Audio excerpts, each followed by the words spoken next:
This is the Picard podcast on TV Podcast Industries, and we're back with the Star Trek Picard Season 1 finale at In Arcadia Ego Part 2.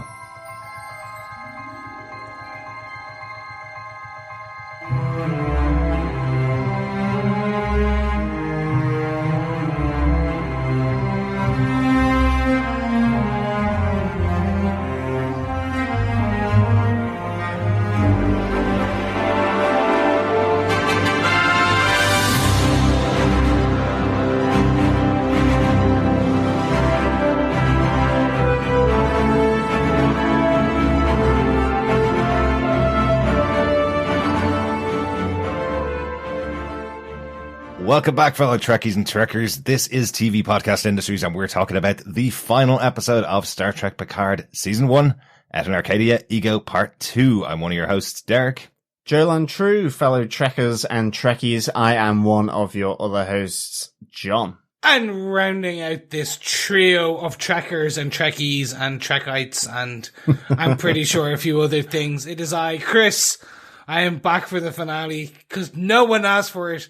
And none of you wanted it, but what the hell? I'm here. We wanted it. We're delighted to have you back, Chris. What we've been doing in some of the time that we haven't been talking about Picard, we've been recording podcasts on Penny Dreadful, which have been going on 3 or 4 hours. So it feels like it's been probably about 12 or 14 hours of podcasting that we haven't recorded with you, Chris. And that's just in the last week. I know. Exactly. It's been a whole 7 days, and I'm like, it's been so long. I miss my guys. Absolutely. I know. Welcome back. And a big well wish to everybody out there listening. Hope you're all taking care of yourselves at the moment. We know it's really, really tough time, and we hope that our podcasts provide a little bit of entertainment to relieve a little bit of the boredom that comes with being indoors so much. We totally understand how difficult it must be for everybody, because everybody's going through it, right? Yeah, it's a worldwide thing. And if you are not doing it, we highly recommend that you do it. Now. Just go. But it does allow some time to binge, to listen to additional podcasts. So if you haven't checked out The Defenders or Daredevil Season 1, 2, or 3, or Jessica Jones Season 1 or 2, or any of our previous shows, why not jump back? It's perfect time to binge and listen, and just enjoy the back catalogue of our show. But at the same time, we also have stuff coming up in the future, like Penny Dreadful. Yes, we do. And speaking of binging, if you want to get prepared for Penny Dreadful City of Angels that's coming out on the 26th of April, it's a perfect time to go back and watch the first 3 seasons of Penny Dreadful. Myself, John, and our extra co-host, we'll call him, Ray, from Into the Night, the Moon Knight podcast, have been going back through the last 3 seasons. I have a podcast coming out, I think it's probably going to be out Monday next week, where myself and John and Ray talked about the first 4 episodes. It's almost 3 hours long, that one podcast. So that'll be coming out next week. You can get access to that if you go over to our Patreon at patreon.com/TV Podcast Industries. All the episodes are posted there already, so you can get access to them there, but you'll get the first 4 on the main feed from next week. Highly recommend going back and checking out Penny Dreadful. I know some people missed out on it the first time it was out a couple of years ago, but it's such a good series. Yes, it really is. You can't beat Victorian horror. Mm-hmm. And what else are you going to be doing now? Just thinking about all the Christmas babies have been made already. Mm-hmm. So at this point, we're just like, all right, now you got to listen to our podcast. There you just binge on Netflix and every other show. Exactly. Well, apparently there is a shortage of condoms now going around globally. Yeah. Wow. Really? I did not hear that. That's I just read that recently. Of the human race for being protective.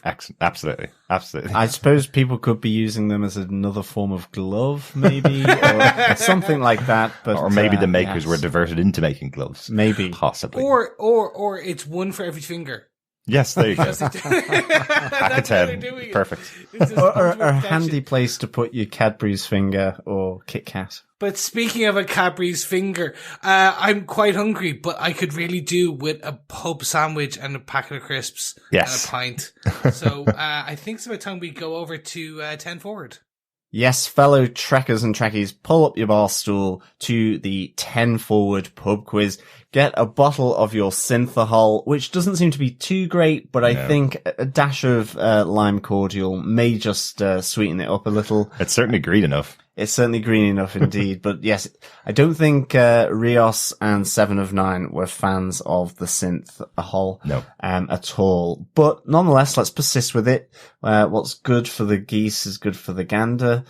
So we will have that. We're doing the 10 Forward pub quiz up front here just so that there is extra time for fellow Trekkies and Trekkers to come in with your answer to this episode's question. So here we go. Here is the 10th and final pub quiz question for Star Trek Picard. What does Dr. Jurati call the device that Rios used to fix La Sirena and Picard used to pull off the updated Picard maneuver? Just to repeat that, what does Dr. Jurati call the device that Rios used to fix La Sirena and Picard used to pull off the updated Picard maneuver? Excellent. We are not going to accept magic wand or imaginary fictional item. There is a specific phrase that Jurati uses in the episode. That's what we're looking for our answer. As John mentioned, that's the 10th question in our pub quiz for the season. That means you can now send in all your answers to us for all the 10 Forward pub quiz questions. Email us to feedback@tvpodcastindustries.com. And the person who gets the most answers right wins our Star Trek Picard goodies, including a making of book, a badge from Starfleet, which we see on Commander Will Riker or Captain Will Riker in this episode. See that badge. So Acting get Captain Will Riker. That's right. And of course, a pub quiz wouldn't be the same without one of the prizes being a huge beer steiner, so you can neck your favourite tipple. Excellent. And just before we maneuver on, then we will also put a list of all 10 pub quiz questions on the release of this podcast episode for everyone to provide their answers by Wednesday of next week. So that is the 1st of April. April Fools, everyone. That's right. We promise you will be getting the goodies. I'll probably also put them up on our Facebook group at facebook.com/groups/TV Podcast Industries. We'd love to see you join us over there. And we will also obviously be doing a final episode for our Star Trek Picard podcast, which will be closing down all of the episodes of the show, of the season, giving the answers to the pub quiz questions, and obviously awarding those Picard goodies to one of our fellow Trekkies and Trekkers. That'll be out next week. So get your answers in by Wednesday, and hopefully we'll have a good old battle as we did last time when we did our Watchmen quiz. Exactly. Indeed, I'm thinking in this time of COVID, not cholera, we should possibly try and do a regular pub quiz event, possibly through Zoom or one of these other apps. I think it could be quite good to have that meetup of all the Picard, Watchmen, Defenders, and other fellows for a pub quiz, I reckon. Excellent. Will you get working on that, John? Yeah, I will do. Yeah. Okay, Grant.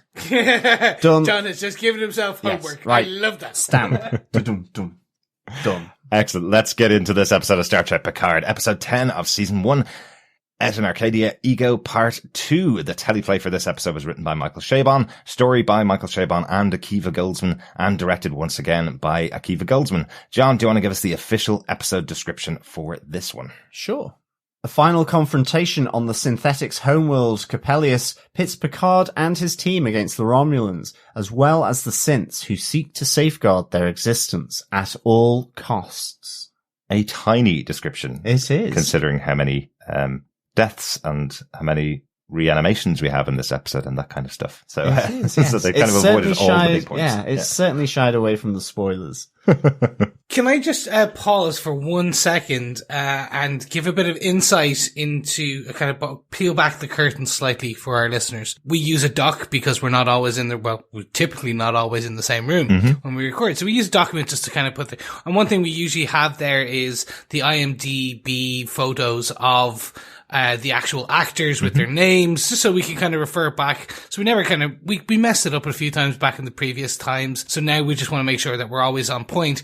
And one I just noticed for the first time in the finale, Evan Ivagora, who plays Elnor, his IMDb photo is basically him topless in black and white. And I'm like, everyone else has a pretty much headshotty kind of thing. Yeah. And it just looks like, and it's just like, randomly it's just a nipple in his face.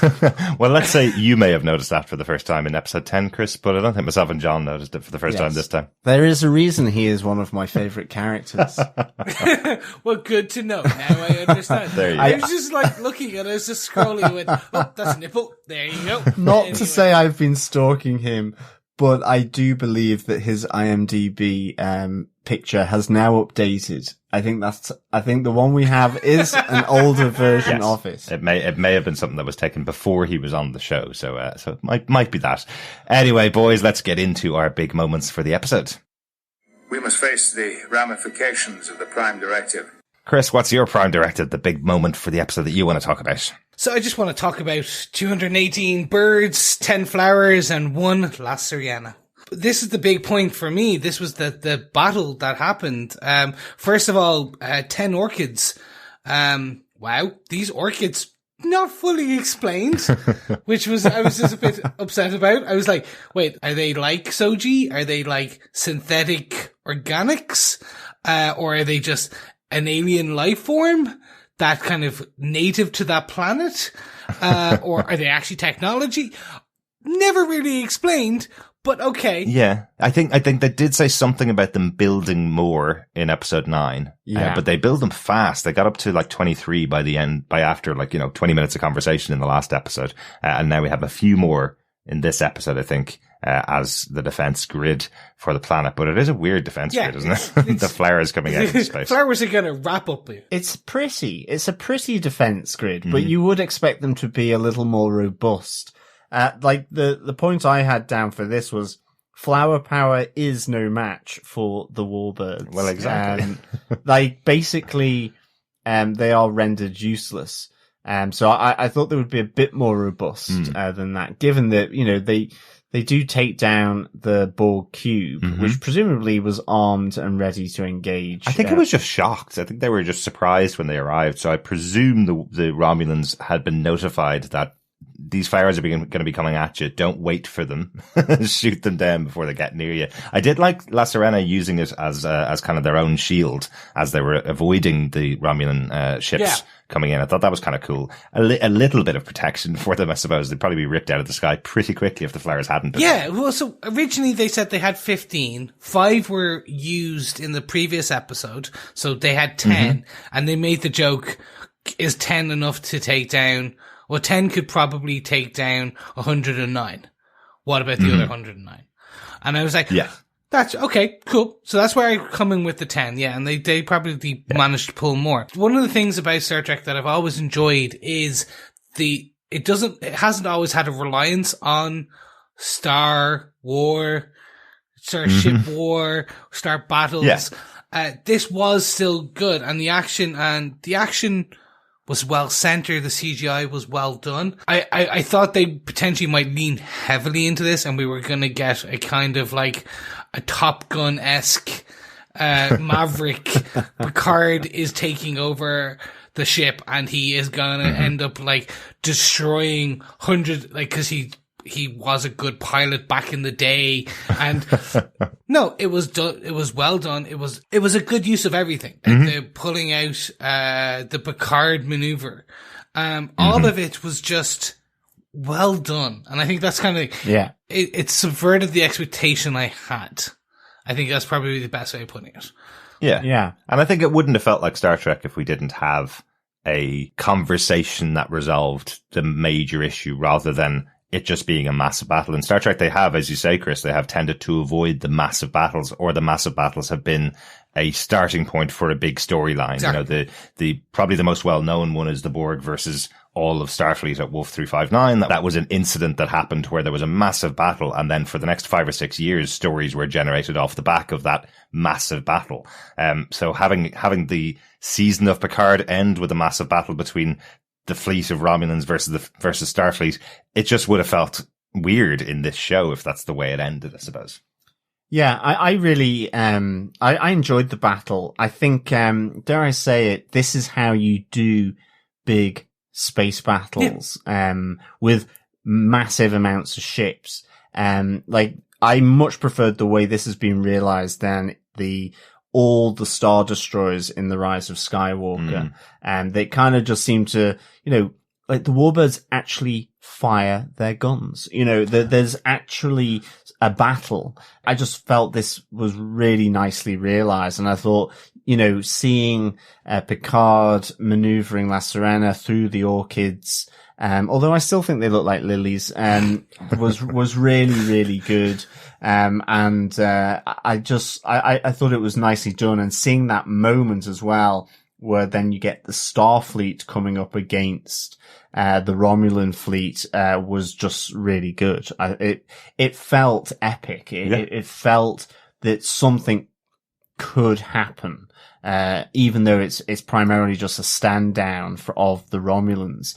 But you've had all this action beforehand, and I thought it was done really, really well. And I think, like you say, Chris, you know, these flowers have been a bit divisive, but you're right. Star Trek, because it looks at other planets and looks at different cultures and all that through the Federation and First Contact and meeting new species, and they all have their different quirks. And in this sense, the species of the synthetic is very much trying to emulate organic. So they've provided, that's how they've developed this system in a sense, of orchids.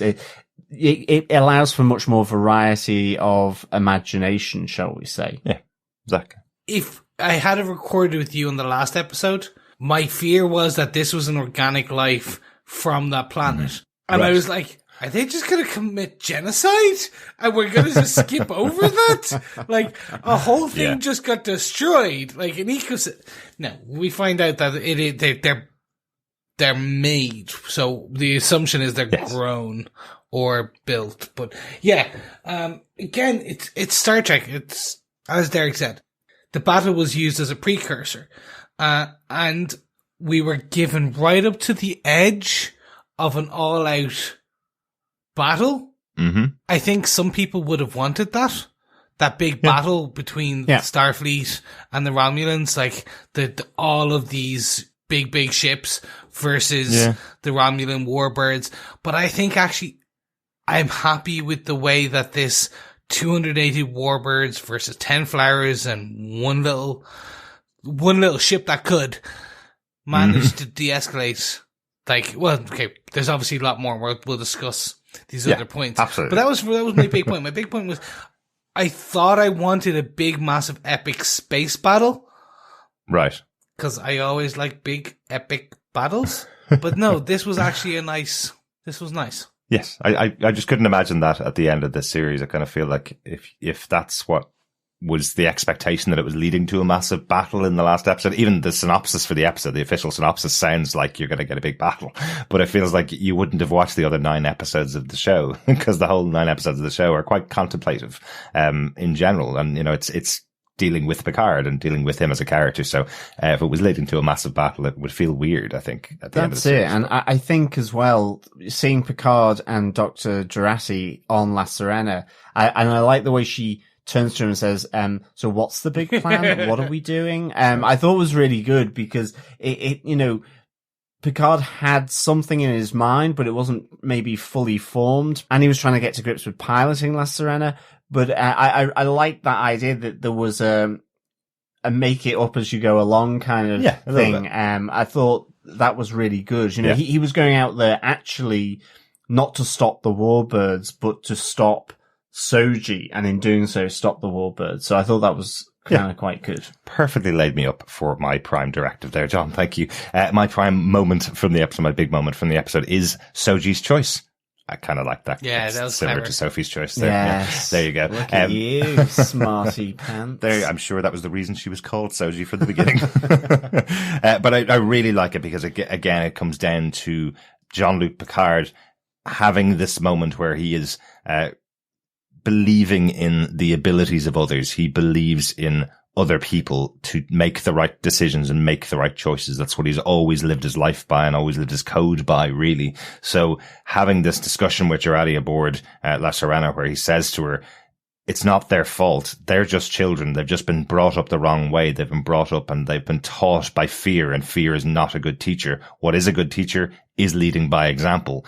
And he sacrifices himself effectively. That this is his moment where he's saying to Soji, you have been told for the last couple of weeks now at this stage that in all of your investigations that you are the destroyer of worlds. You're the person that's going to bring down the Romulan Empire and the rest of the galaxy, because this is what their prophecy says.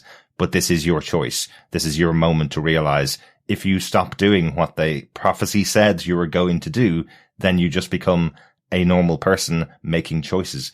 You have that moment of self-actualization, basically. So, I really love this moment, and I love that it ends with, Soji making that right decision, effectively. It feels so Star Trek to me. That idea that you don't necessarily need to bring an army into a country, destroy everything that they own to take their power. You can work with them and join together and hopefully go to a better, brighter future. It just feels so much more Picard than any other resolution for the show. So I'm so glad it ended in this way. Yeah, definitely. I think this whole thing around Soji's choice, throughout this episode, whether it was on their homeworld, as Picard is held in captivity, she's got this binary choice. You choose if we live, you choose if we die, meaning organics. And Picard, throws that back to her. Well, you choose. And to say that you have no choice is a failure of imagination. Mm-hmm. I think you have that element, and then you have again him reiterating that choice that is open to her to not turn on the beacon, mm-hmm. to trust in other people. And as you say, it is a great line. Fear is a poor teacher. And his learning by doing, or his example, is that he will give her his life. I just think as you say, it's really Star Trek. Yeah. And it was great just having this peppered throughout, because again, speaking of synths and maybe, with robots, or with cybernetics, it's this idea that they are told what to do through their coding mm-hmm. from humans, and then they have or reach consciousness that can be objectively defined and determined, and then to say effectively they're doing something because they're being controlled by you. And what Picard is saying is that you're no longer controlled by humans, so therefore make that choice. Exactly. It is a really nice way of bringing it back to the whole issue of, technology, and the risks, I suppose, that people may see with technology getting a consciousness. And I love the description of it. Life is a responsibility, is what he's saying. You have to take that responsibility into your hands if you want to be a living creature, if you want to be real, as Soji asked him earlier on in the season, is she real? If you want to be real and you want to be a living being, you need to make choices and make the right choices. So that's the empowerment moment. So yeah, really, really enjoyed that. That's my big moment for the episode. John, what's yours? I can guess, but I'll ask you anyway. Do you want to take the biggest point? Go on. Go on. Yes, I do. Sorry, I'm just warming up. It is the death of Picard. But not only that, it's his death and his rebirth. So the two biggest points for the episode. Yeah, it is. I'm calling it his Golemification. That takes massive kahunas. I'm really impressed with them taking that option. I wasn't convinced that they would do it. I thought this Golem was, going to be for, Dr. Soong or for someone else, or even Bruce Maddox. I think we discussed in the last episode. We did, yeah. We also discussed that it could be Picard as well. And I know some of the feedback said it's going to be for Jean-Luc, but I think hats off for taking that, for effectively, dare I say it, killing off through his precondition of the aromatic syndrome, killing off such an icon to rebirth him as a synthetic like Soji and Dahj. I just think that's really awesomely epic. Yeah. I think it's great. I think in terms of Picard's death, though, do you know, Patrick Stewart's performance is just phenomenal here. He is an old guy at this time, and my God, does he use those natural assets that he has to make that death seem believable. Like, he does feel frail. And this is a guy who exercises every day and is in pretty rude health. Better condition than me. You know, I love the close-ups of his face and just the wrinkles and the hands. It's almost like the synth who met him for the first time, who touched him to look at those lines of endurance and happiness and sadness. And it's just like, it's totally there on his face. And I just loved how Patrick Stewart portrayed his ailment of the aromatic syndrome on La Sirena with Dr. Jurati. Like, it felt painful, and those close-ups. And then again, when he's beamed back down to, Coppelius, to the synth homeworld, and he's there. And I thought, you know, his moments with Elnor and, Raffi were just fantastic. And I think that then just accentuated the fact that, you know, their kind of final moments looking out across the sunset, with again that butterfly motif sort of going between all of these things, the simplicity of them crying and comforting one another was massive. I got really emotional. I must say, I was a blubbering wreck, really, what with Picard and Data and so on. It really got to me, and I thought it was so well done, and I thought the choices they made with the conversations with Rios and Seven of Nine, and then with Elnor and Raffi, were really nice. I loved the butterfly motif, and certainly when it came to Data and Picard's conversation or musing on death in that massive complex quantum simulation, I thought was just really nice and just so well done. So that, and then you have his rebirth as a synth. I'm really happy with that. I don't want him to go just yet. And I think it's a really interesting take for such an iconic character of Star Trek. And I think fair dues to them. I like the fact of what that potentially means for a season 2. You know, this idea of whether Starfleet will actually be told, as to, or whether they will know that he's a synth. Will he tell Will Riker and Deanna Troi or any of his other previous officers? You know, all of this. Yeah. So it really sets it up nicely. And of course, I think that's about it, really. I just think it's a massive play. Yeah. It really is, yeah. It's amazing to have him die at the end of the season. Now, do you think it took away a little bit that we knew before the season aired that there was a season 2 already confirmed? Because I didn't expect him to remain permanently dead once he died on the show. I already knew going into the episode that we had a season 2, and it was called Star Trek Picard. It wasn't called Star Trek anything else. So the idea that we, at this stage especially, we hadn't set up anybody else with the surname Picard, which we thought coming into the series, it might be, you know, the children of Picard go on and they lead the second season or something. But at this stage, going out of the season at episode 10, I thought it was impossible for him to be permanently dead when this happened to him. So that's what I thought. I just didn't think he was going to die. So I actually thought La Sirena was going to be destroyed and a replicated version of it was going to be created, and potentially that was going to become the Picard. Oh, okay. So that's how you continue. And I think that still could happen in season 2. Okay. Because Patrick Stewart he's not a young man.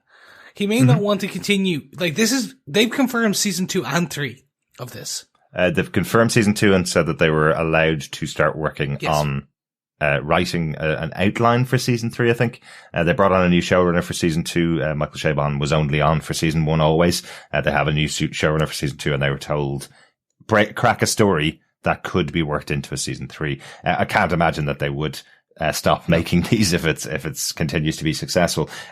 They were very clear, though, once they brought the synth Picard back, they were very clear about the rules of engagement here, right? Because I had this horrible image of suddenly we have immortal Picard, you know, and it does a time jump of 100 years, and Picard's there with brand new people, and it's still played by Patrick Stewart, and he's now 250 years old. Well, they're very clear. They've cured the medical condition that he has, the aromatic syndrome, that's gone, but they've given him roughly the same amount of years as he would have had if he didn't have aromatic syndrome, which is a nice little touch, because that could mean 5, that could mean 10. Picard does point out, I'd like another 10 years, maybe 20. Yeah, I like that. Nobody corrects him on it. Yeah. So he could be getting 10 or 15 years. Yeah. But they give you a little line. They give you a little rule that, look, we just cured one thing. He is a synth. He's back alive, but he will eventually pass on. Yeah. But he can be hacked. That's the first place you go. That's the workaround. He's a synthetic now. He can be hacked. He can be upgraded. I love it. But they can create a new golem? Is it that simple? Probably with the hacking? not, but they could. So there's a way around it. Yeah, no, what I mean is that because these are synths of almost a different order of magnitude, so it's not like Westworld where they'll slit their wrist and put in the USB cable. I think this, because of the way it's created, because, previous episode, they were talking about the mind transfer and all this.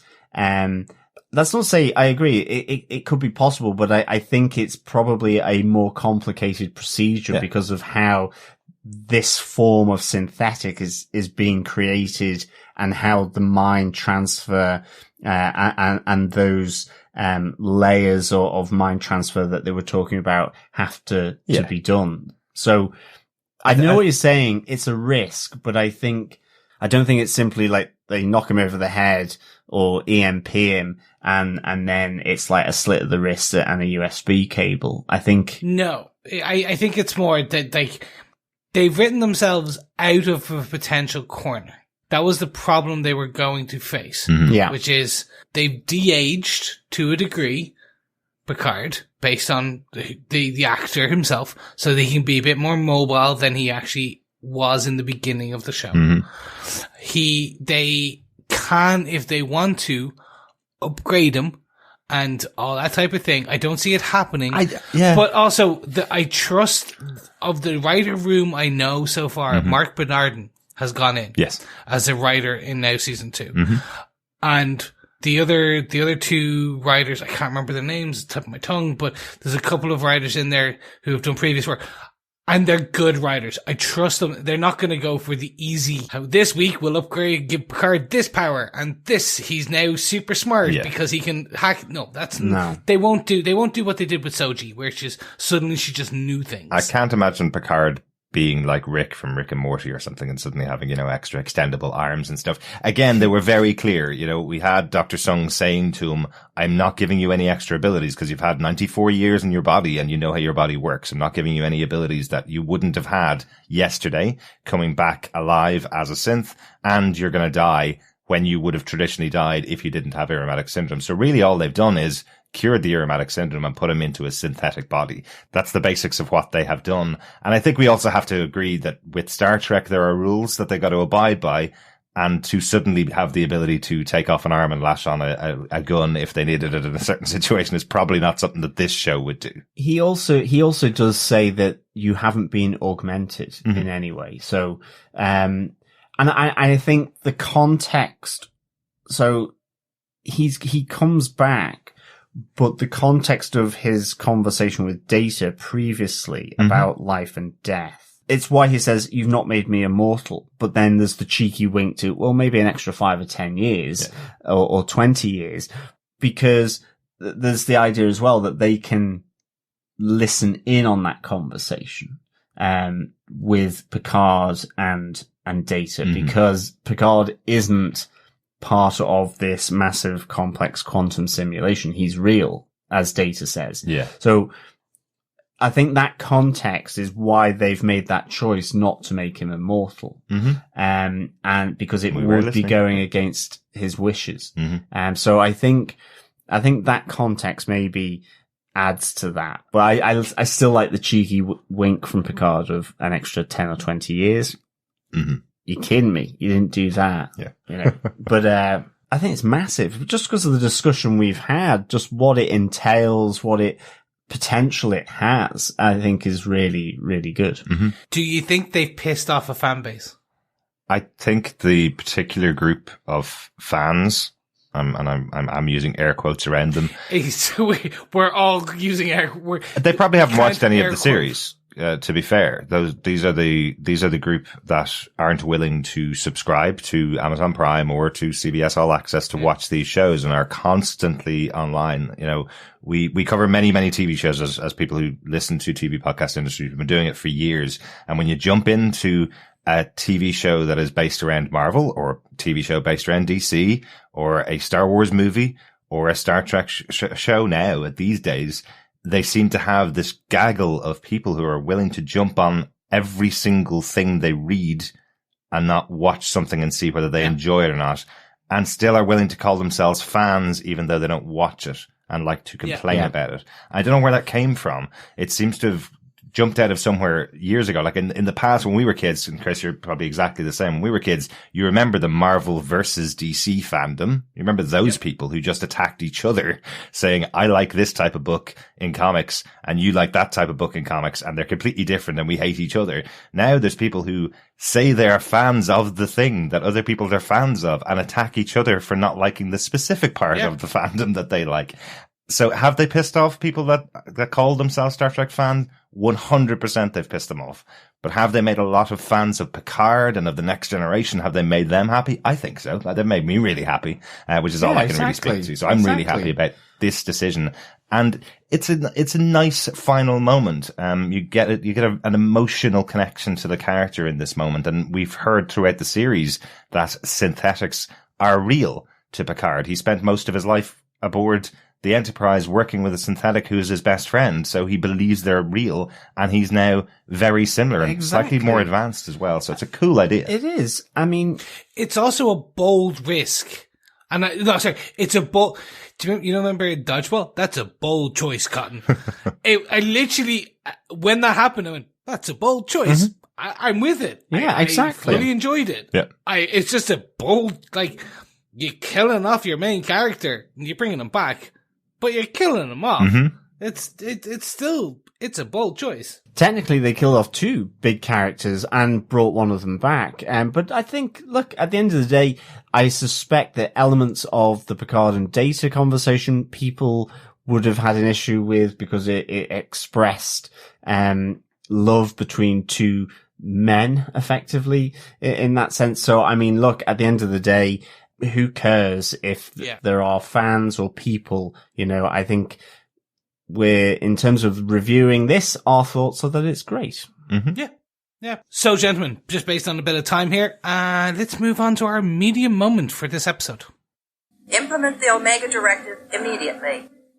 Excellent. Who wants to go first with their medium moment? I am jumping in on this one because this is my annoyance with this finale. Okay. So, the synth gods, the Reapers, the Reapers from Mass Effect universe, the godlike synthetics that travel the universe through wormholes and are able basically come to the aid of other synthetics to destroy organic life wherever they find it. First of all, that's literally there for any of our fans from BioWare video games, the Mass Effect trilogy, that's a straight rip from there. But anyway, moving forward, the fact that, they were putting these messages out for other synthetics to find, even though it was a religious, this part of it just didn't work. And I get the feeling, I'm hoping that this is going to be explored further in season 2, because essentially we got a big massive wormhole opened. We got some very weird looking, like, tentacle monsters coming out. Yeah. And then it closed and it was not discussed again for the remainder of the episode. I liked one of our listeners, Jim Carey, over on our Facebook group, who said this was the MCU crossover as Dr. Octopus has just arrived in the Star Trek universe, because those look like the big spiky arms from Dr. Octopus from Spider-Man 2. Or the basically the feet of the Reapers from Mass Effect 3. Right. And I was just like, oh my, I literally thought they were going to pull out those squid-like things from Mass Effect. I was going to go, are we just getting like, what's happening here? Live action power. Just going to a crossover? So I'll take a step back and say the idea of synthetic gods above Borgs, above all other forms of androids and stuff that they are there and they help others kind of continue and help them rise up. Then making them, so I liked that, and that the story that is passed along is for them, it wasn't for organics, it wasn't a warning, it was an invitation. Right. I didn't like the evil synthetic gods aspect. I would have thought more benevolent, because this is essentially saying they are a Borg 2.0, 3.0. See, I don't even know. That's such a small amount of time that they're on screen, because it is literally the tentacles that come out through the hole. And I'm kind of going, could they have done anything else other than destroy the galaxy, these synths? Because, like, they're massively sharp, pointy tentacles. That's all they are, is what we see here. Could they have possibly sent out a message to every other synth going, we'll help you and we'll nurture you and we'll bring you along with us and we'll create a wonderful community? When they look like that, when they have big pointy sharp tentacles with razor edges on the end of them, they're destroyers of worlds. They are the destroyers of worlds, basically. Yeah. But that could be just their ship. That could be just, well, like, they're like, these other synthetics built orchids. This could be their orchids. Maybe. We don't know, because it's closed and not talked about anymore. Yeah. It's weird, isn't it? Because the way I kind of interpreted firstly, I suppose, yeah, it's a shame that it was just like a few little tentacles that kind of came down, and then when the beacon went off, it was like they went, ooh, yoink, and pulled back in. Like, ooh, my feet, yeah, my feet. rather than maybe one or two of them remaining in the world that had gotten through, and maybe it took, most of the Starfleet ships and the Warbirds just to destroy them, just to kind of give an indication of the power. Because, but then as well, I was kind of like trying to think to Narek's campfire stories with the Gamanodon, and that story of the end, the Judgment Day, the sort of Romulan version of Ragnarok. And, he was saying how Sheb Cheneb releases or unleashes hell, and they are the Chahalalalagul. And he talked about tentacles, I thought. So You sure Chalalalala? yeah, something like that. I'm no. Oh my god, we have to do that song at some point. I'm thinking of Grease Lightning. I'm like, exactly. Bam, bam, bam, bam, do up. Grease Lightning. I'm sure it's Chahalalalagul or something like that. And I like the fact that this prophecy, he says it's history, but I'm sure that what we were seeing here coming out of the wormhole were the Chahalahalagul. Yes, yeah, I think so. That's what the story, I suppose, in Romulan culture, that's what it's become, and that's where the names they've attached to all of those characters, I suppose, involved in this story. But he says it's history, and he says the one terrible thing about history is that it keeps repeating itself. So has this happened before, effectively? When it happened before, what happened, is going, maybe the thing that they will go and investigate in season 2 of Picard. Yeah. Maybe they will find these creatures, but I know what you mean. This idea that not having some kind of, clash with them, I suppose, to find out how powerful just one tentacle is.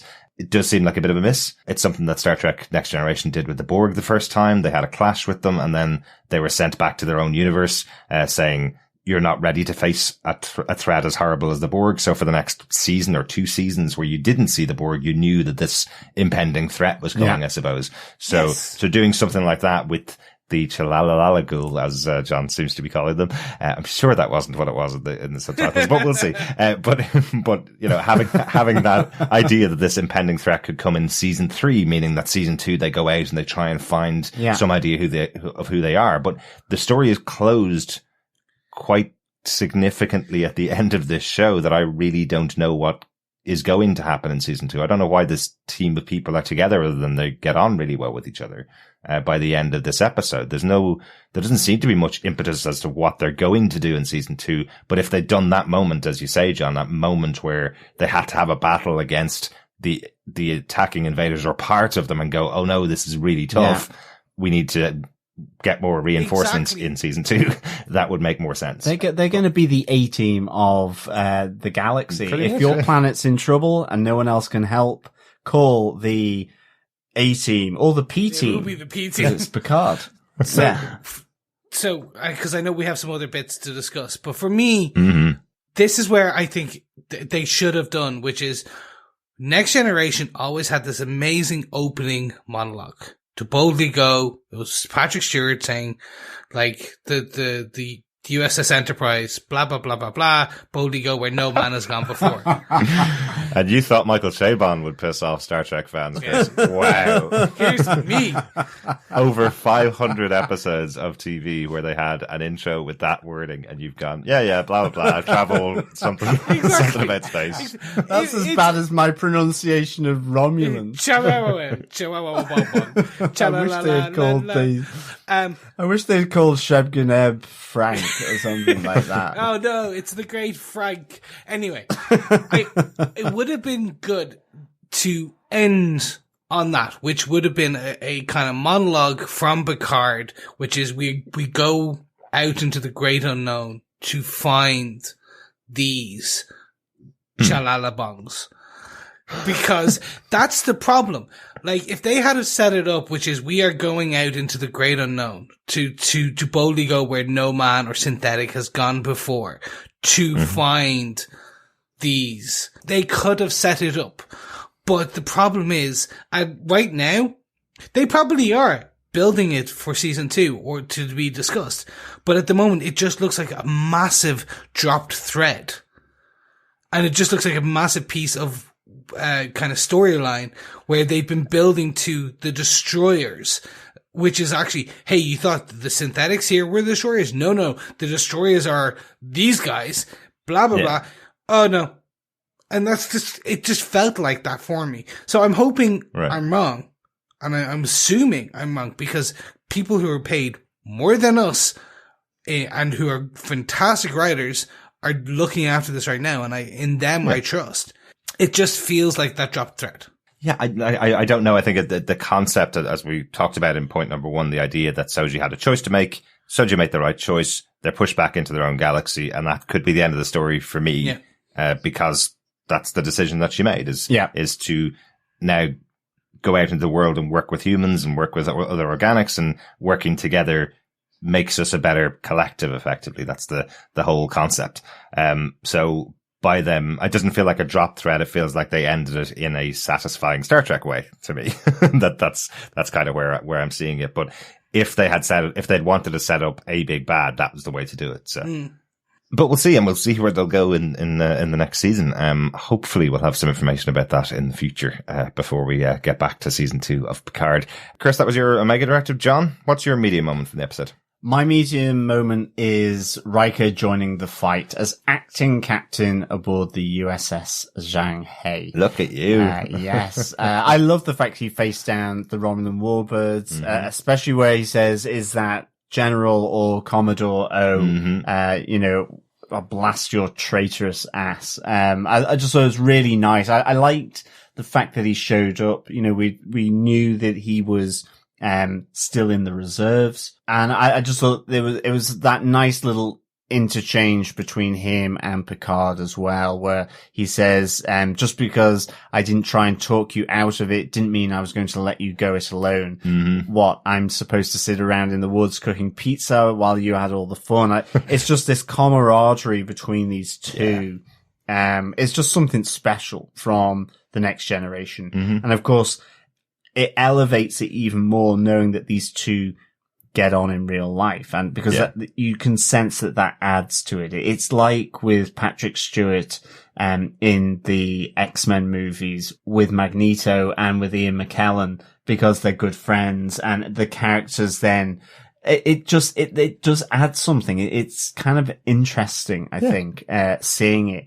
And so I really like this moment with Riker coming to the aid of Picard from his transmission. And just, that nice moment between, the two of them, I thought was really good. I also thought that, Starfleet has gotten much more butch in its ships. That is for sure. Wow. They got thick. They got chunky. They really did. I mean, when he says, this is the toughest, fastest, and most powerful ship Starfleet has ever brought into service, I'm there going, damn right. It looked a mean looking ship. That wasn't a look that suggested exploration. That suggested a look of war. It was really interesting. But I loved them because I think I've always had a problem with the design of the Starfleet vessels. Wow. With the little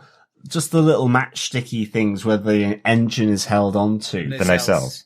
Yeah, because it's just like, blasters to that. It's the weak link. It's like we're watching Star Wars Rebels with our current confinement, and AT-ATs have problems enough with being able to get sort of tripped up. But on Star Wars Rebels, their neck is a weak point as well. So, I mean, it's a dreadful military machine. And I was just there like going, these look like something you would put out into space. I love them. They look mean looking. They look like a beefy proper Voyager. Dirty. Yeah, they did. Like they look like they've gone to the gym and bench pressed, I don't know, about 1 billion kilograms just to really beef up their fleet. Nice. A nice little behind the scenes touch, as well for Riker's ship. The bridge, is a redressed version of the, Star Trek Discovery bridge. So, nice. Yeah, it was great. I loved, the look of these ships. I loved Riker on board, coming to help Picard. I'm glad they did that, actually. It was a nice little endpoint for these two characters. Absolutely. I love the mirroring as well with Captain Riker acting, talking to Admiral Picard, retired. I love that they both have the little parentheses after their names, because they're not really Starfleet, but they kind of have the power of Starfleet, like that touch. But great to see Captain Will Riker, because we haven't really seen him as a captain before. There's only been a few episodes where he was acting captain, taking over when Picard wasn't on board. I suppose most famously for me, the one that pops into my mind, of course, is when Picard became Borg. When Picard was Locutus of Borg, then acting Captain Riker took over the ship completely. So seeing him here with his own ship and his own command in Zheng He was very cool just for those moments. And you see the kind of captain he'd be. He absolutely was supposed to be the replacement for Kirk when the show came out in the middle 80s, this kind of fighting guy. So seeing him as captain, and that's exactly what he is. I'll escort your ass out of the solar system kind of thing. Yeah. That's the kind of Captain Riker we could have gotten at some point. Yeah, I did think when he left and said, right, I'll leave this in your capable hands, Picard. I was kind of there thinking, is Picard going to say, well, could you just leave me a few of those butch ships for me, please? Like, just to help kind of deal with the situation. Yeah. Dr. Jurati first spots all the Warbird warp signatures coming through. There is a great moment where Picard, I must say, I giggled about this quite a bit. He goes, it wouldn't happen to be Starfleet, would it? Yeah. As though, oh, please let it be Starfleet. But when they did arrive, it was amazing. That's cool. And as I say, what a great image that is of the Warbirds and of the Starfleet ships, there face to face. I really like the bit as well where Soji looks up into the sky and you see the Warbirds up in the very upper or lower orbit, I suppose, so that you could see them in space. That was really cool, wasn't it? It was, wasn't it? Yeah. That's a little touch that I just went, that is exactly how it would look. And I was like, they didn't need to do that. It was an amazing choice. And that's it was a shot that didn't add anything additional to the story or moving forward. It just looked amazing. But actually, by adding it, it just made it so much more realistic. Yeah, definitely. Yeah, really liked it. Great to see Riker back in this episode as well. We kind of knew he was coming back. He wouldn't have dropped that line to Picard that he was still in the reserves if he wasn't going to come back either at the end of this season or sometime next season. I'm glad it was here for the big battle moment, I suppose. Yeah, I completely agree with both of you. I loved seeing Riker and kind of having him there. But Derek, you have yet to give us your media moment. Yes, I have to take 7 of 9 versus Narissa on the Borg cube. I absolutely loved the scene where 7 tracks down Narissa, who seems to actually have stayed on board the Borg cube. I think when we watched the episode a couple of weeks ago, we thought that she'd escaped with the rest of the Romulans and were chasing La Sirena to the synth homeworld, but actually she seems to have stayed on board and hidden out aboard the Borg ship.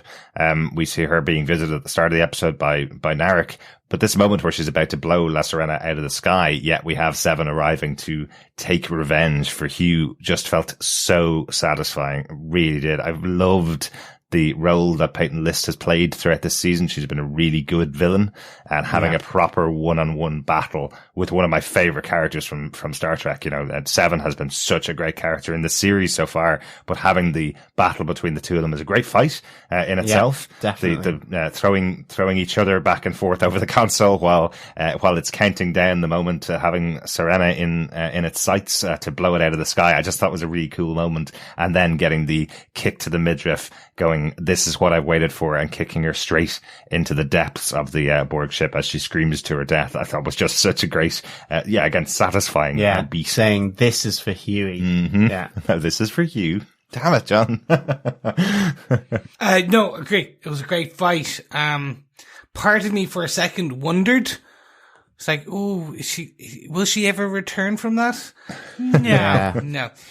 Well, the Emperor did. That's exactly. Different franchise, and one of the reasons why Star Trek fans hate Star Wars.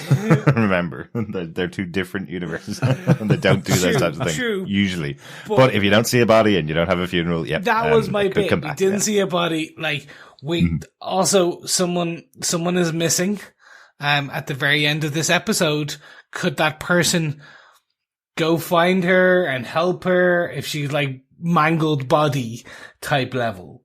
Like, oh, absolutely. Yeah, that's totally true. But it was definitely a satisfying moment, and I couldn't imagine her coming back from that. I will absolutely give props again, though, for Peyton List this season. I think she's been really good. Definitely. Creepy in moments. I found out recently, and I think it might have been Brian Malosh's podcast where they were talking about this, or it might have been on Fantastic Geeks podcast, but they were talking about the fact that originally when conceived, Narek and Narissa were supposed to be lovers, not brother and sister, and that it seems that some elements of their lines and dialogue and how they interact with each other were still kind of left in the scripts as it went on, which is why they have that really creepy brother and sister relationship. Yeah. Because some of the ways that they kind of are a bit playful with each other could have been that they were lovers in the past. But it kind of stayed in the script. So I think it works really well for Narissa anyway, regardless of whether they were, lovers or brother and sister. She still plays the creep factor with Narek throughout the season and with many other characters in the show. So, but totally deserved after killing Hugh, a character that was really good in this show and someone that we thought was going to join La Sirena and be a major member of cast.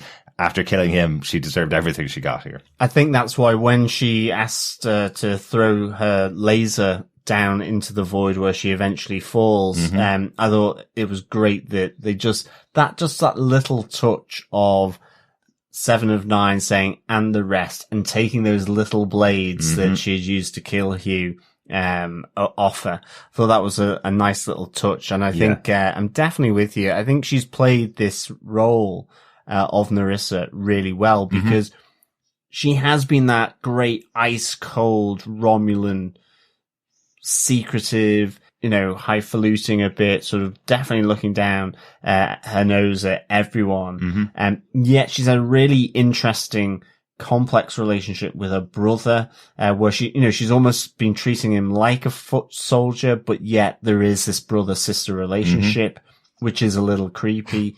And as well with her auntie, with Rhonda, I thought that was a really sort of just different moment. And, I think so many times we've talked about layered bad guys and how you achieve them. And I think this is one of those bad guys. She is a classic villain, but they've done some really nice nuances with the character, which have been played just to a T by Peyton List. Absolutely, yeah. And as I say, love that she's gotten this role after doing the final season of Gotham. So she deserved more than she got on that show. Didn't have very much to do, unfortunately, in those last 2 seasons, but we did like her when she appeared on there. I'm going to bring in another bit of another point that I was going to use as my Make It So number 1, because it directly ties in here. The kind of after effects of what happens with Seven is something that they explore in this show that they may not have done in other shows. So we have her talking to Rios, where she's talking about what she regrets, and she says to him, I regret the fact that I promised I wouldn't kill anyone just because the world would be better without them in it. And that's what she's talking about when she says that she's killed Narissa. She killed her with a flare of anger, effectively, and that's not something that she wants to live by, and not a code she wants to live by anymore. So I like that there's that moment of the after effects of what happens to her as well in this show. Very good. Definitely. But speaking of your small moments, I think it's time we move on. Make it so, number 1. Make it so, number 1. John, what's your small moment for the episode? It is, dare I say it, the many, many smiley faces of Dr. Agnes Jurati. The moment where she is utilizing that magical mystery spanner, and she says, you use it like this, and all the faces pop up. I thought that was really good fun. It's just the expression on Jurati's face multiplied a million times. This sort of the big teeth, the happy face, the bright eyes. So it was really, really good. I think I was just so kind of emotional a bit, really, across all of this episode with all the different things happening. It was a real kind of heart tugger, and this I just kind of liked. It's the same way as liking just the throwaway comment again from Picard, but this time to Jurati about that wouldn't be Starfleet, would it? It was kind of small, but it was fun, and I don't know, I like this kind of kooky relationship that the two of them have got, and I just like this where they all popped up, and then they replicated it for La Sirena in order to bamboozle the sensors aboard the Warbirds. Yeah. I'm guessing from Chris's reaction that he probably has a similar feeling about the tool that's used, let's say. I think the scene was very funny. I'll definitely give you that. The moment when we had the faces around La Sirena from Jurati, funny moment. Yes. Worked well. Yes. Magical implements that you just have to wish it into existence, and don't worry, everything will be solved by this little tool that's been developed by the synths. That just struck me as very odd. That was a Gruber and a half. Just like Harry Potter's arrived, has he? Well, that's why I called it the magical mystery spanner. Yeah, for sure. I have 2 bits on this. One, so Jurati's a killer who is joining the group at the end of this, and they're still not going to Deep Space 12. They're still not going. They're not going there to put her in jail. She's basically gotten away with murder at this point, by the way, people. Just leaving that aside, I understood how the spanner could work to get the ship up and running, because you see the little arms go out and it looked like nanites and stuff like that. That I can understand. So basically, that's how they built the tower. It was little nanites flying everywhere. It was nanotechnology. I can get behind that. Okay. The tool that you just wish, and then all of a sudden, all of these other mirror ones just fly up, where there's no nanites. And I'm just like, so how, what? Okay. It was projections though, wasn't it? Because they talk about the mirror, broken mirror or something. I think Picard talks about, broken mirrors. You know how part of that camouflage technology is to have things covered in mirrors, so they reflect back so it was kind of that. I get what you mean. I'm totally with you. Although it's one of these things where we'll look back at it in 60 years time and go, oh, we doubted that technology. A bit like sort of automatic doors or something from Star Trek, back in the 60s. Okay. So I get it. I totally get it. I'm not going to get hung up in this. There's a reason I'm not going to get hung up in it, and I'll tell you in 1 second. But the concept here, where we have Rios on the floor talking to Raffi, and he goes, I have no idea how to use this. There's no button to press. What do I do? And she goes, Believe in it. Use your imagination. And she is joking. Like, you can see with Raffi, she's going, this will blow his mind when he sees what happens here. You know, she seems to be kind of joking about it. But then it happens and he fixes the ship and he goes, I have no idea how that happened, because even he doesn't think it's nanobots. Even he doesn't think that he's done something. He thinks he's just willed something into existence. And then having Jurati do something similar, going, I need this to happen. If I touch this tool, the thing I want to happen will happen, right? That's completely out there. It feels like they could have used this for anything at all. Whatever the situation required, this tool could be able to be used. Right. The reason I don't have a problem with it is all it was used for was fixing a ship, right?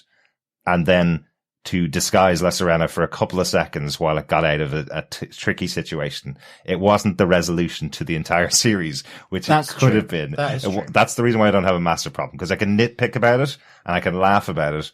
But if they've kept this tool on board and season 2 is like, this is basically the sonic screwdriver from Doctor Who, where they just use it to solve every problem, then I'd have an issue with it. But that's exactly it. It's still on the ship. It's still there. And to be honest, yeah, I hope they don't go down a sonic screwdriver route like in Doctor Who, because that is kind of beginning to mess with my mind quite a lot on Doctor Who. That's taken 55 years to mess with your mind. No, but that's not too bad. No, because it went away. He's 55? It wasn't as... John, you're 55? But it is on the ship. It is on the ship. And, I mean, I kind of took it that this was the implement that, Bruce Maddox used with regards to his the work that he did on these new updated synths, and that's why maybe it's even out there for the likes of Raffi and for Rios and for Jurati. I suppose the main thing is the name is so long, and hence why it's the pub quiz question for this episode, that you're just kind of like going, okay, if you add 20 words to an implement that can do anything, then it maybe sounds plausible. But ultimately, you're right. It's not the thing that saves the day. And that's the good thing. That is the main, because if it's not nanotechnology, that was the thing. The mirrors, I don't get that, because if it's not nanotechnology, then literally they could have gone, I wish all of the warbirds were gone. Boom! Done. And I'm like, maybe. I think it may have to be at least something within the local vicinity. You know, it might be, I want a bar in the section over there on the right hand side of the ship, and the bar gets built by using this tool. I guess it's something like that, because it is a tool of some sort. But I'm glad it wasn't the resolution to the series, at least. So I can kind of go, right, okay, it's a sci-fi show. There's a little sci-fi stuff that I really don't think was necessary, but that's it. Yeah. Chris, I think we have one major moment of the show that we haven't talked about, and I think you've put it into this point here, but only because you didn't have space in your other points before. What's your number one moment? So my number one moment, which is actually my number 3 moment, but anyway, is the Data's death eulogy. So Data is no more. Data has been allowed to die in his quantum state is being released. John talked about the emotion part of this, these episodes and potentially welling up. I didn't until this part. Until we see, and you get these scenes where you have Data essentially preparing to die.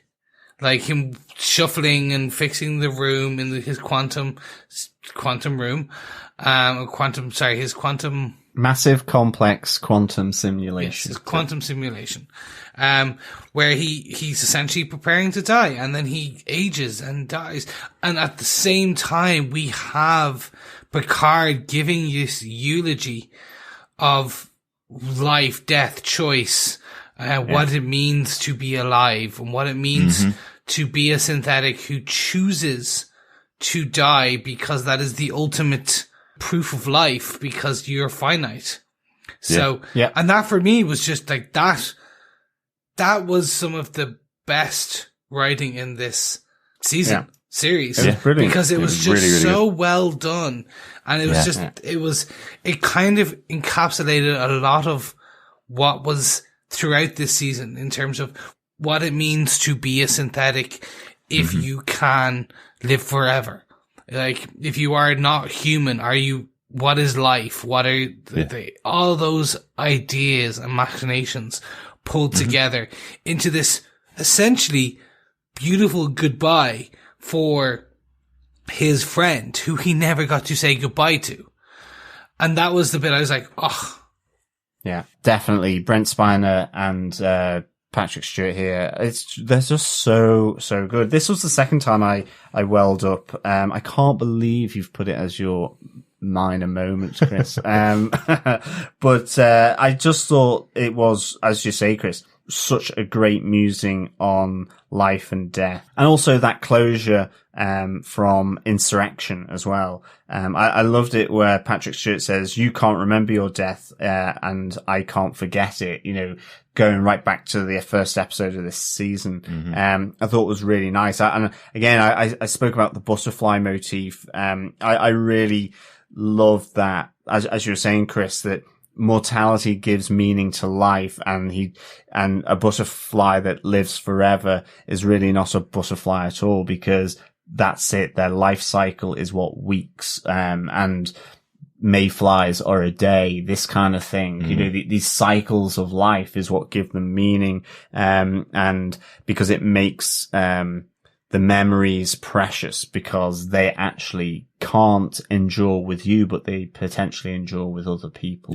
This was just, this was so good. And I think, for me, the bit I absolutely loved, because it is so Data, is knowing that you love me forms a small but significant part of my memory.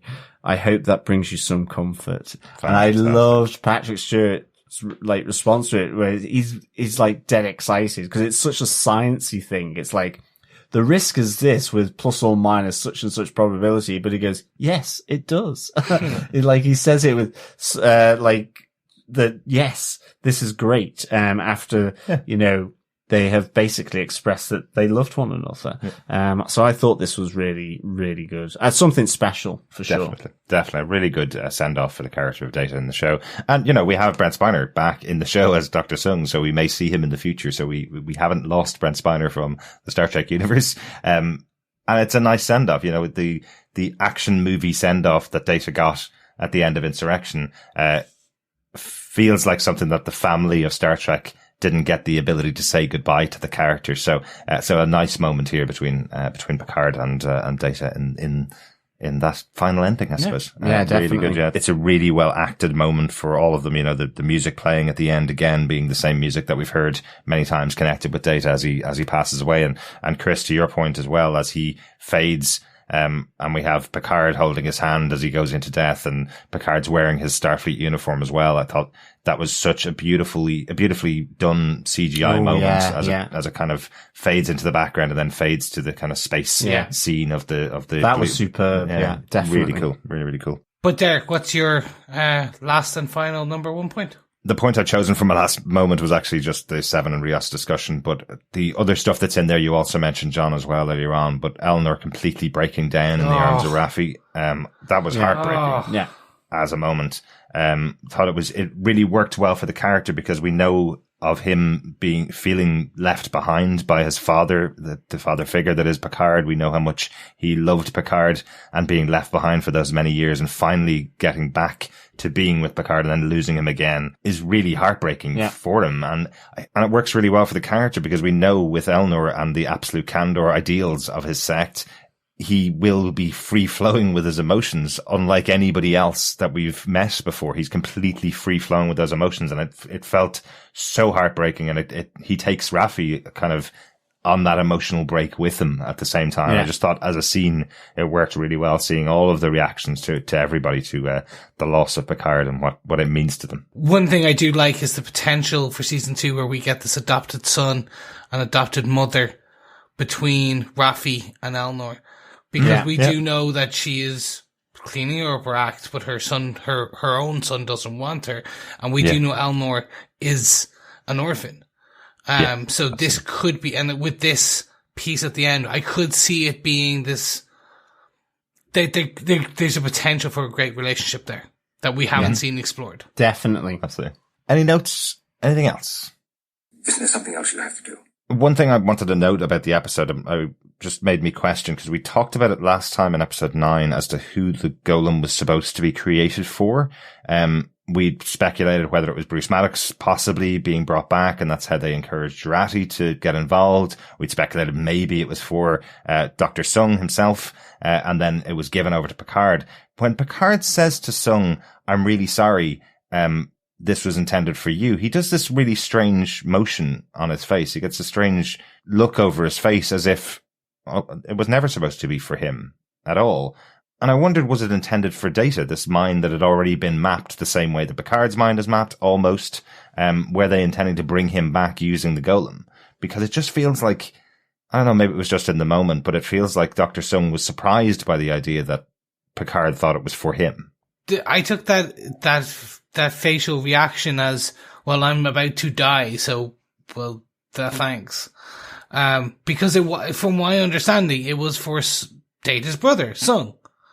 It was for him, because the way that it's talked about in the previous episode and this one briefly is that he was dying or something. The way that when we first introduced to the golems, he's working on it because he's running out of time. It's because he was getting old or something. Okay. It was for him to understand. Now, that being said, he needed Jurati's help with the mapping and on that piece of it. So, and he built the bodies. So there's nothing to say that now Picard has gotten the secondary body or this body. Can they not just build another golem? See, I think the golem part of it was constructed between him and Bruce Maddox. So without Jurati being there to replace Maddox's work. Yeah. I don't think Sung could do it on his own. They only created one, and I think it was because it was leftover work from what they'd done together with Maddox, if that makes sense. Maybe. Yeah. But also Picard does say to Sung, my gain is your loss, around the table. Yeah. So I hadn't really thought that it could have been Data going in there. It felt like Data's memories were feeding or were kind of the substrate being used for the likes of Soji and so on, hence why she kept remembering it. So that if you put him into a golem, then maybe he loses that. I don't know. But yeah, it could have been as well. It's someone we hadn't really thought of. Or whether, in being able to go into that massive complex quantum simulation, they were able to ask him and he doesn't want to go into the golem. Yeah. He doesn't want that new life. Yeah. Yeah. I just thought it was interesting. I wondered, was there just another candidate for the golem? That was all. Yeah. So one for me, and actually I believe it was Derek or John wrote this down, but I'm going to steal it for one. The disappearance of Narek. I briefly brought it up with the death when you brought up the death of Narissa. He straight up disappears. Yeah. Which is, it's another one of these loose threads that I'm hoping is because he'll be brought back in Harry Treadway as the actor will be in season 2. Yeah. Because I hope so. I could see a good story between him and Soji on the ship and the will they won't. They love each other. They hate each other. That kind of, I could see that as a good storyline. Especially after season 1 of what's happened in season 2. Yeah. But they should have kind of shown him slinking off or something because he was there and then he just straight up, it's just one of these drop threads that they just didn't completely touch. Yeah, there was just the 2 security synths who had him held to the ground. He called out for Soji and then they pick him up. And that's the last time you see him. The camera just disappears from him and never comes back to Narek. It felt odd. I was trying to trace it through the second time I watched the episode of what the actual plan was. You know, remember, he was released from prison by Sutra. She killed another synth. She released him, sent him off on some kind of mission to the Borg ship. And then he comes back with all the rest of the team from La Serena and they're trying to blow up the communications tower. And I was trying to go, does it say it anywhere here? Because it feels like what Sutra's trying to do is show the synths, look, here's some more organics. You met them the other day. You thought they were all good and they're turning on us immediately and they're blowing up the communications tower. But it doesn't say it anywhere in the episode. No, exactly. And I'm trying to work out why Why did Sutra kill one of the synths and send Narek off to do this mission? Yeah, exactly. Because it's just not laid out in the episode. It's kind of one of my points as well, is that Sutra just kind of fizzles out as well. Given her role in part 1, all of a sudden you only really see her here outlining what they're about to do, and then gets EMP'd by Dr. Soong. And again, just fizzles out. So it seemed a little strange. I mean, Soong does say, you know, I've taught you better than that, in that it was the death actually of Saga that was the motivation for the other synths. Yeah, it was the catalyst. But then, as you say, why send Narek out? What's the point here? And then when he comes back, it felt weird that she wasn't there. Yeah. She just fizzled out as well. Yeah. Yeah. I'm wondering what is the plan for these in season 2. Like, I think if they can, I'd like our fellow Trekkies and Trekkers to come back to us and see when we start recording season 2. And if these are kind of drop threads, remind me, because this is one that I'm like, okay, if you take them into the next, so potentially it's Soji's sister, the Golden Sister, and Narek have run off together. Right. So they escape as the disgraced Romulan and the disgraced synth. That's potentially a good thing, but they would just need to show it. I think it was brushed so quick. And the only other thing I can think of is, because it doesn't seem like it, but maybe it was cut for time.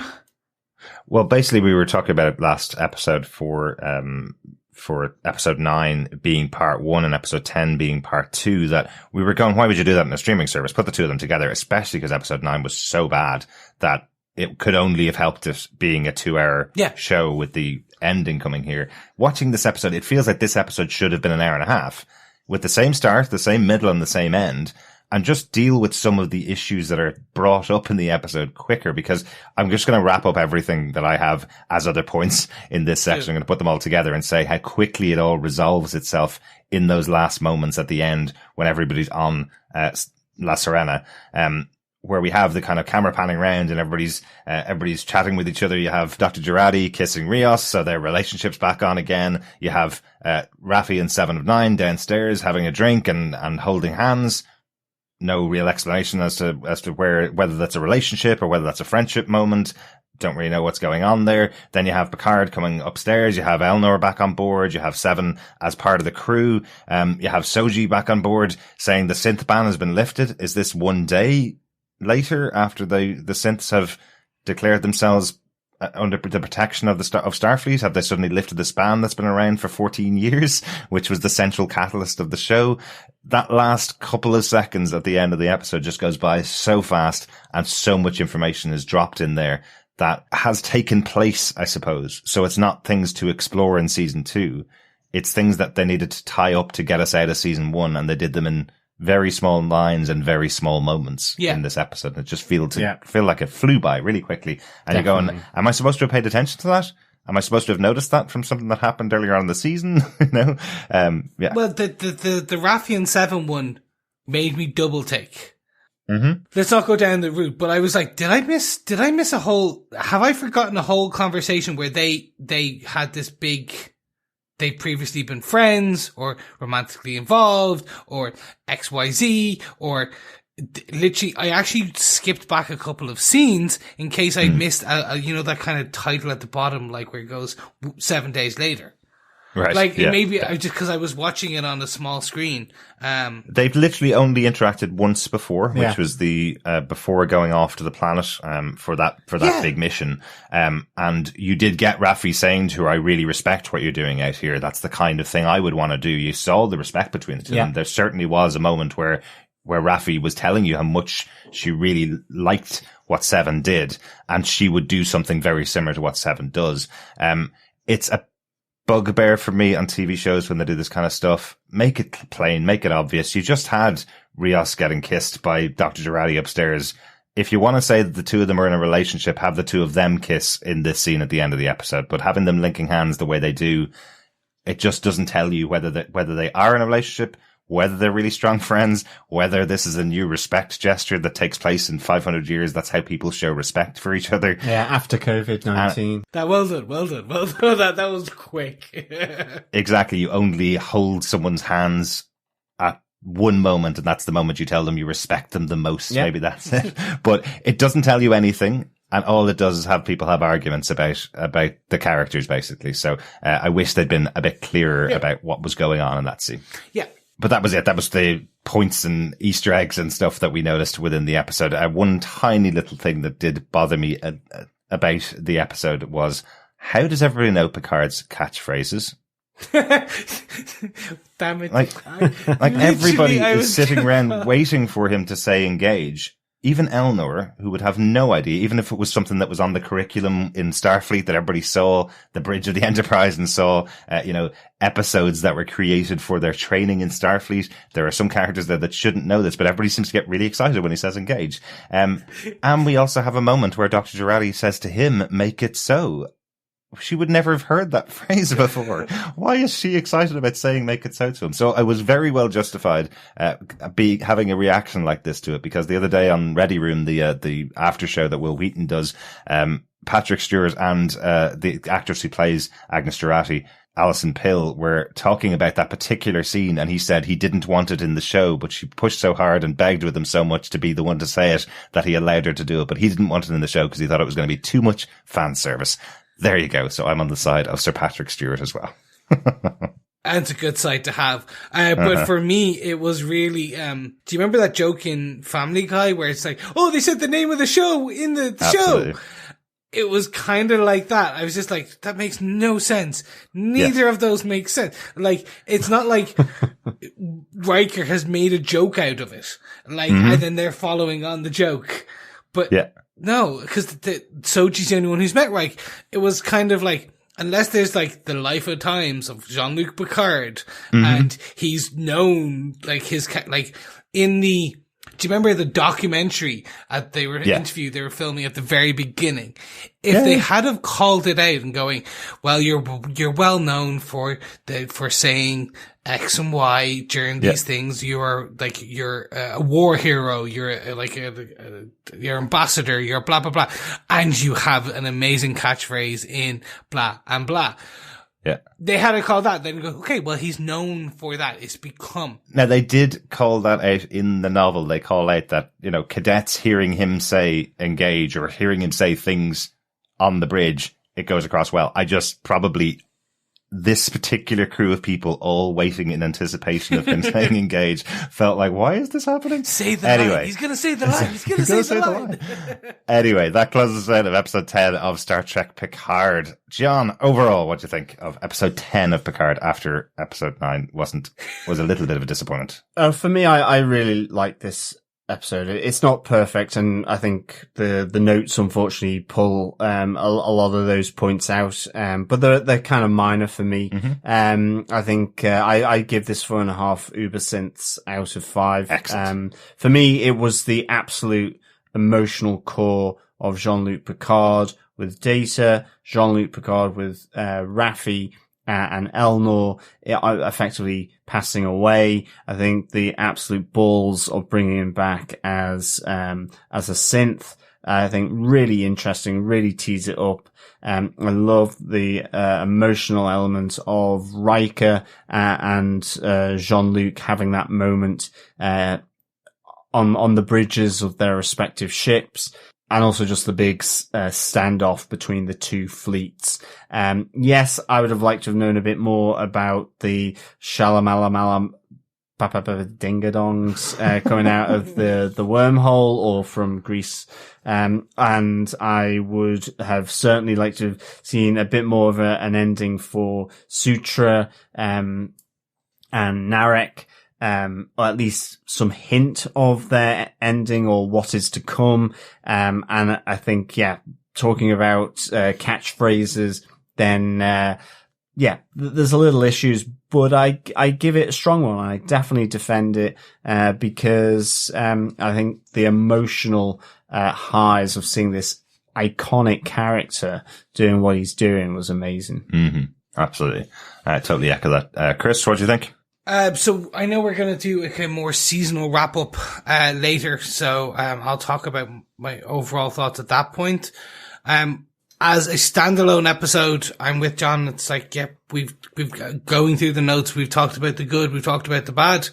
Was it better than 9? Yep. Was it better than some of the other episodes? No. It was satisfying, but at the same time, it wasn't in certain aspects, but it was emotional. But at the same time, it was hair-pullingly questioning. Okay. Kind of, so as a finale, it was good. Mm-hmm. So it kind of on that scale of good, bad, great, that kind of, like, if I was to put it, I'd have it as very good, but it wasn't a great. It wasn't like a gymnastics 8-point, like, you know, that triple flip, back flip where they land and everyone's like, oh, 9, 10. It wasn't a perfect landing. Right. But it was a good superhero landing, if that makes any, like, if that helps. Superheroes have to come into everything, don't they? For me, I think it was a very satisfying ending to the show. I think that's the best I could have asked for the show. We were quite down after watching episode 9 and having to wait a week and going, oh gosh, we thought they couldn't mess up this show, because we loved most episodes right the way up to episode 9. We were going, oh no, I guess they can mess up the show if they go down this particular path and work the story this way, and that's how they're going to end the show. Oh no, we may have pinned our tail to the wrong donkey. But it turned out they did a really good job with episode 10, and episode 9 I'll just put down to, unfortunately, just a bad episode. It shouldn't have happened because the series is 10 episodes and everything should be building to each other. That felt like they just forgot bits in episode 9, and they still have the same problem in episode 10, but it doesn't matter as much because the resolution for the series works well for the ongoing story that we heard from the first episode all the way through to the end. Picard has had his realization now. He knows who he is and knows where he wants to go in the future, and everybody else around him are really good characters now. So hopefully season 2 will be just as good as the overall season 1. That's where I'll be. Yes, hopefully. If you have any thoughts about Star Trek Picard, we'd love to hear from you. Email us to feedback@tvpodcastindustries.com. You can also send in your answers to the pub quiz question that John's been running throughout the show. Get your answers in before Wednesday, and hopefully we will have a winner on our next podcast. We do have a little bit of feedback for this episode. Our first piece of feedback comes in from Jim Carey. He says, I never gave it voice, but I knew the opening credit visuals were a graphic overture. From the start, I noted the fragments coming together to make Picard and thought partway through, could they be revealing that at some point he was going to be a construct? As of last episode, everyone else seems to know where this was going, and I had a different idea, that his salvation would come by way of the Imagine It Fixed tool. I stated that theory up to the point where he was sitting on the chair in the background when he was just after he was having his attack. Also, who did we not hear from this season? I've rewatched so much lately, my head is spinning, but was it Geordi and Beverly that we haven't heard from? Finally, did anyone else think the rendezvous with Data was going to be a very quick cameo by Q? Thanks so much for the feedback, Jim. Yeah, I know what you mean. When you get the Imagine It Fix tool stuck in the show, you're suddenly going, oh, they're going to fix the entire show with that. Stick the tool out. Imagine that Picard's not dead. I'm sure it can put him together again. So I'm glad they didn't do that.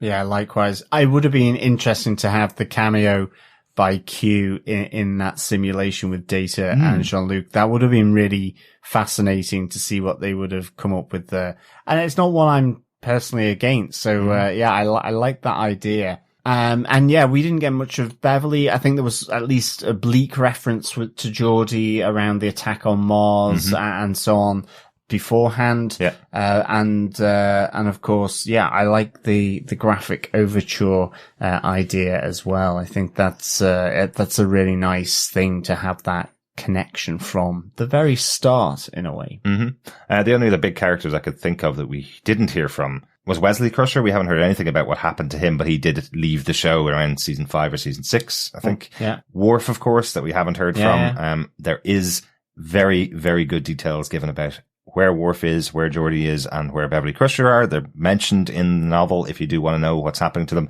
Actually, there's only one scene with Beverly. You don't hear much about where she is in the universe, but there's stuff in there if you want to find out where they are. The only other character we haven't heard about is Guinan. It's Guinan, and we know that she was invited for season 2 by Jean-Luc Picard personally, in the form of Patrick Stewart. Hey, Sir Patrick as Stewart. Potentially a synthetic. Exactly. Yeah, no, I'd be interesting to see who will continue to come back now, or have they done the cameos for season 2? Yeah. That'd be, I'm interested. Yes, but thank you, Jim, for all that feedback. We also had some feedback from Donald Dennis, who said, I'm watching it now and trying not to read the other posts with spoilers. The whole mind meld thing from last episode could have been skipped, and the information transfer handled easily if they had hooked the Doctor up to the scanner the Captain used to upload his personality in the holomatrix for all of his emergency holograms. There you go. That's the way you solve that. The stupid idea of having a synthetic being doing a mind meld with somebody could have been solved so easily. And they had the technology there on the planet as well. Yeah. Oh, thanks, Donald. Yes, thank you. Completely agree, Donald. Donald finishes with RoboCard. By that he means Picard, but a robot Picard, I'm assuming, yes, or is like that RoboCop. just RoboCop? He's gonna just suddenly twist his leg and pops a phaser. Be amazing. And then he finishes off by saying, "Why didn't they make another column and fill its databanks?" Yeah, we kind of briefly touched on that as a question of why, but I suppose we'll see.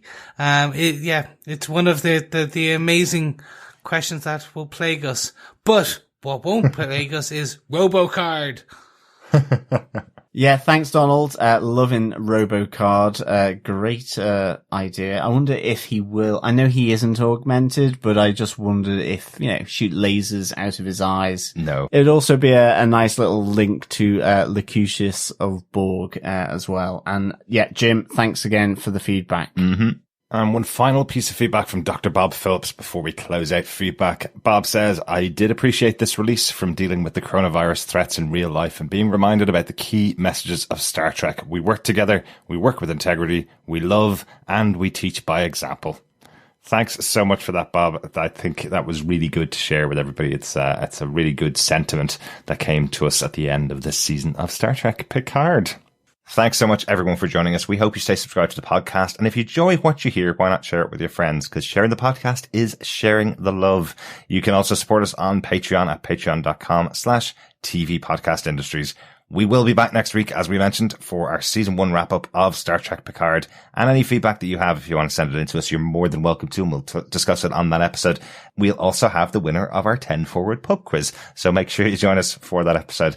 Finally, as we mentioned before, we will be doing Penny Dreadful, City of Angels, so get watching the first 3 seasons of that show before the 26th of April. Yes, and in the COVID times, you've got no excuse. Catch up with us and listen to our dreadful podcasts. Yeah, thank you so much, fellow Trekkies and Trekkers. It's a pleasure speaking with you. Remember, keep watching, keep listening, and engage. Bye. Bye. Bye. We're going ASMR. We're going to talk really slowly and low. Oh my God. You say the line. Say the line. Engage. Yeah. Woo, he said the line. No, make it. Make it.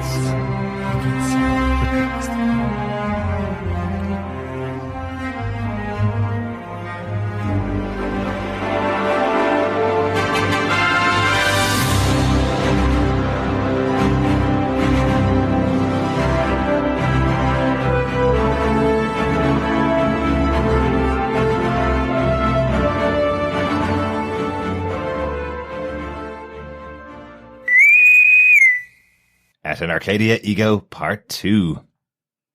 That's my Latin. Do you like it? Yeah. I'm proud. You're doing your Latin teacher proud. I never had a Latin teacher. I'm not that old. Come on, you are. She is a classic villain, but they've done some really nice nuances with the character, which have been played just so well by Peyton List. That's so Peytonist. I was thinking of Peyton Manning. That's all I can think of. Peyton Manning looks really different. that haircut that Peyton Manning got was just amazing. Yeah. And he's got no back troubles anymore. I know he isn't augmented, but I just wondered if, shoot lasers out of his eyes. No. It'd also be a nice little nod to Lacutius of cardboard.